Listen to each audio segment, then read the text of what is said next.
salam sejahtera. Terima kasih karena bersama dengan saya di Nazilin Unity Channel. Ini satu keputusan dan pendedahan daripada Azalin Na'atwan Said, Menteri Undang-Undang kita.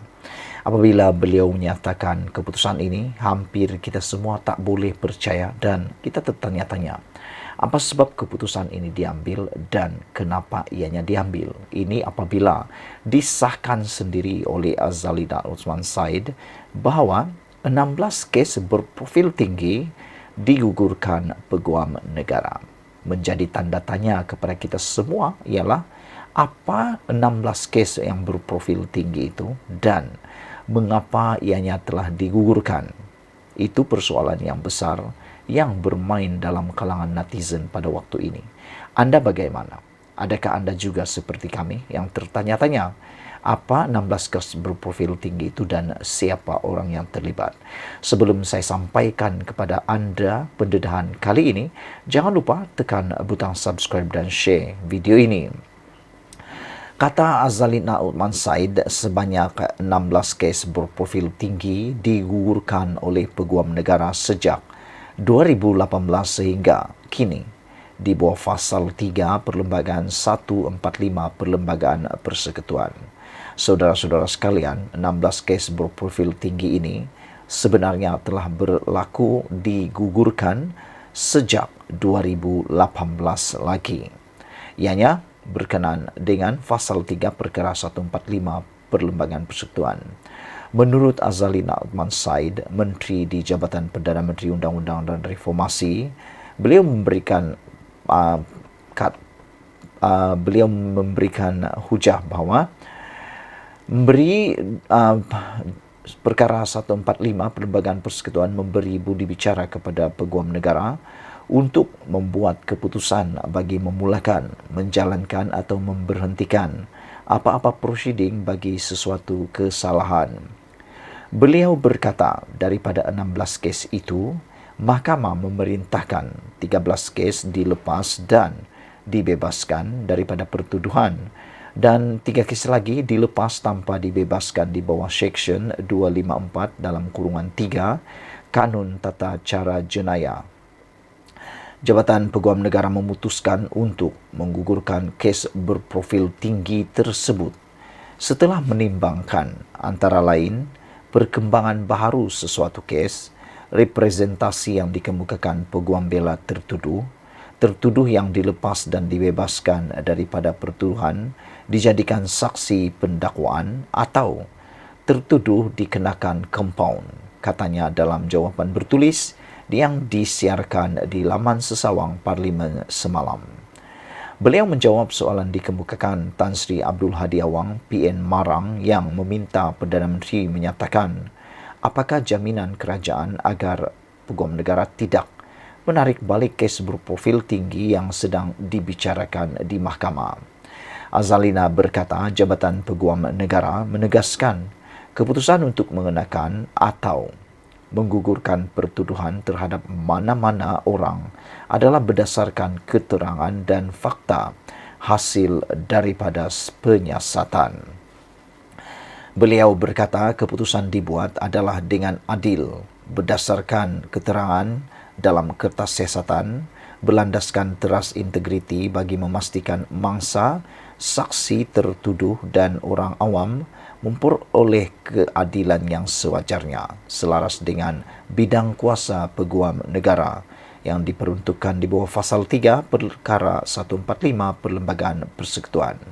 Saudara-saudara sekalian, ini satu pendedahan yang mengejutkan kita apabila Azalin Na'atwan Said sendiri memberikan kenyataan dan juga mendedahkan 16 kes berprofil tinggi digugurkan Peguam Negara.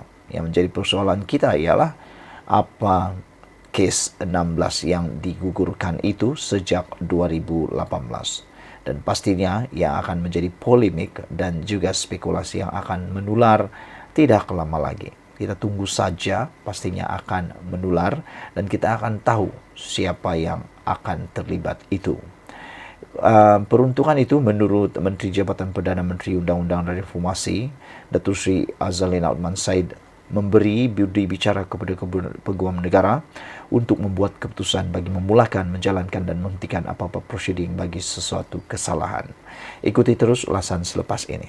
Selamat malam, salam sejahtera. Terima kasih kerana bersama dengan saya di Nazilin Unity Channel. Sejak akhir-akhir ini, Tun Mahathir Mohamad dilihat lebih berani, makin berani dan mendedahkan perkara-perkara yang amat kontroversi.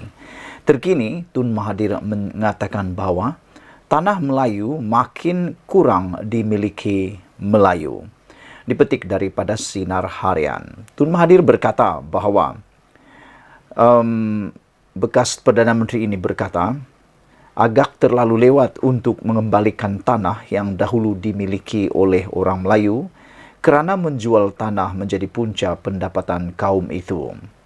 Menurut beliau, tanah akan kekal selama-lamanya jika ia tidak dijual. Namun, jika sebaliknya berlaku, duit hasil jualan tanah tersebut akan habis apabila dibelanjakan.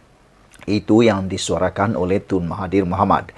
Sebelum kita teruskan ulasan pada malam ini, jangan lupa tinggalkan komen anda, tekan butang subscribe bagi mendapatkan isu-isu terkini daripada channel ini. Jadi, kata Tun Mahathir, apabila tanah dijual dan duit yang didapati habis dibelanja, penjual tanah akan jadi lebih miskin. Tidak ada yang boleh dijual selain daripada tenaga yang ada di tubuh badan, kata beliau lagi. Tun juga mengatakan pilihan yang ada pada orang yang miskin ialah dengan menjual tenaga sebagai pekerja buruh atau menjadi pengemis yang meminta-minta. Jika tidak sanggup bekerja dan dengan itu menjadi pengemis, kehidupan di dunia tentulah amat menekan. Tak perlulah dijelas apa nasib pengemis, katanya dalam hantaran di Facebook beliau pada Isnin. Dr. Mahathir yang merupakan individu penting dalam proklamasi orang Melayu turut berkongsi kronologi tanah Melayu hilang tanah bermula dari Patani, Singgora, Manara dan Yala ketika zaman penjajahan British serta Kepulauan Riau akibat penjajah Belanda di Indonesia sehingga pemisahan Singapura. Mahathir menjelaskan rentetan beberapa peristiwa bersejarah yang diceritakan itu menjadi antara punca hilangnya sebahagian wilayah di tanah Melayu. Sekarang ini sahajalah yang tinggal, tetapi walaupun masih dikenali sebagai tanah Melayu, sebenarnya tidak banyak lagi tanah yang dimiliki oleh orang Melayu, ujar Tun Mahathir lagi. Tambahnya, di zaman British, ramai orang asing berhijrah ke tanah Melayu, terutama dari negara China dan India, untuk meringankan beban orang Melayu kerana mereka bersedia membuat kerja-kerja berat, kotor serta berbahaya yang tidak sanggup dibuat oleh orang Melayu sendiri. Dr. Mahathir berkata, mereka juga mengadakan perniagaan dan perusahaan yang memperkayakan tanah Melayu, sehingga apabila menetap di kawasan tersebut diberi kerakyatan sehingga mampu terlibat dalam kancah politik. Namun kata Tun Mahathir, golongan ini tidak dapat hak-hak keistimewaan sama rata dengan orang Melayu kerana mereka mengekalkan perkaitan dengan negara asal. Akan tetapi bidang ekonomi dan kekayaan dikuasai oleh kaum ini sehingga mampu mempengaruhi politik negara. Di tanah Melayu, tidak ada sekatan terhadap siapa sahaja dalam pemilikan tanah kerana sesiapa yang menjadi kaya, mereka akan membeli tanah sehinggakan kerja ini menjadi punca pendapatan orang Melayu, jelas beliau dalam kenyataan yang sama. Saudara-saudara sekalian, pendedahan daripada Tun Mahathir ini memang agak relevan dan boleh kita terima pakai apabila Tun Mahathir menulis dengan tajuk Tanah Melayu makin kurang dimiliki Melayu. Ini apabila Tun Mahathir mengatakan bahawa agak terlalu lewat untuk mengembalikan tanah yang dahulu dimiliki oleh orang Melayu kerana menjual tanah menjadi punca pendapatan kaum itu. Menurut Mahathir lagi, tanah akan kekal selama-lamanya jika ia tidak dijual. Namun jika sebaliknya berlaku, duit hasil jualan tersebut akan habis apabila dibelanjakan. Jadi apabila tanah dijual dan duit yang didapati habis dibelanja, penjual tanah akan menjadi lebih miskin, kata Tun Dr. Mahathir Mohamad. Tidak ada yang boleh dijual selain daripada tenaga yang ada di tubuh badan, kata beliau. Pilihan yang ada pada orang miskin ialah dengan menjual tenaga sebagai pekerja buruh atau menjadi pengemis yang meminta-minta. Apa pendapat anda tentang isu yang dikemukakan oleh Tun Mahathir kali ini tentang tanah Melayu makin kurang dimiliki Melayu? Ikuti terus ulasan selepas ini.